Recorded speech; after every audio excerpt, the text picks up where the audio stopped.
I was on a deployment in Afghanistan. This was 2010. We were doing foot patrols through the town of Marja. It was just a different feeling on that walk. Nobody was coming down past us as we were walking, so I remember stopping, turning around, telling the guy behind me, hey, watch your step, something doesn't seem right. It just felt off. Ron suffered injuries from an IED blast, one of the very common features of the conflict in the Middle East, and we see that these types of injuries will involve loss of muscle volume. The blast took a large chunk of my left thigh.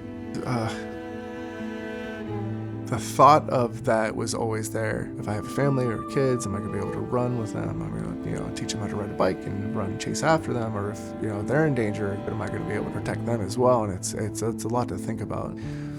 It changes a lot. When we first met Ron, he was walking with a cane. It was very difficult for him to get around. That was kind of where I peaked, and that was my life, and that was the way it was going to be. I wasn't getting any better. There was no progress. It was mostly maintenance at that point, trying to be active, trying to walk, but the muscle was gone. There was no fixing that. Loss of muscle mass, especially in a big muscle, can be very difficult to treat, very difficult to help these patients. In addition, Ron had a lot of scarring that acts like a glue or putty that keeps the muscles from moving well, and that was a big problem with this injury. And so working with Dr. Rubin, identified these 13 patients who'd failed standard of care. In fact, the average number of surgeries exceeded 10, and nothing worked. In fact, half of these patients were ready for amputation. One of the patients was a local individual named Ron.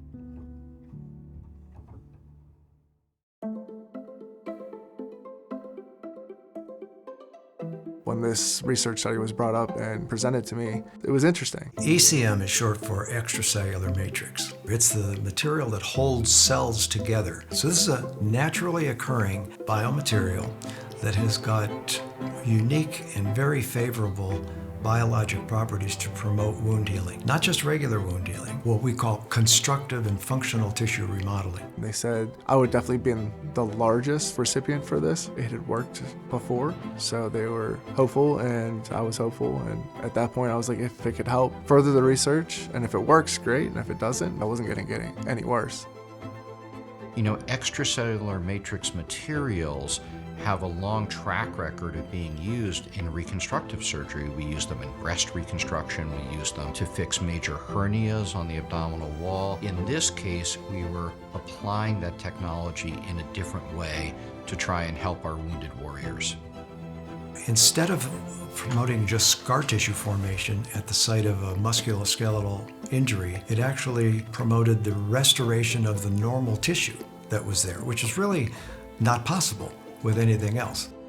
That weight lifted off my shoulders, and I knew it was different. That first time getting a full gait, a full run, and feeling that wind again. Here's a guy who, the first time I saw him, he was on crutches. Couldn't get out of a chair without help in many cases. You would never know. You see him on the street, you would have absolutely no idea, that he had a huge part of his leg blown off by an IED. I felt more like myself to be able to run around and be active like I was before. It's amazing, regenerative medicine.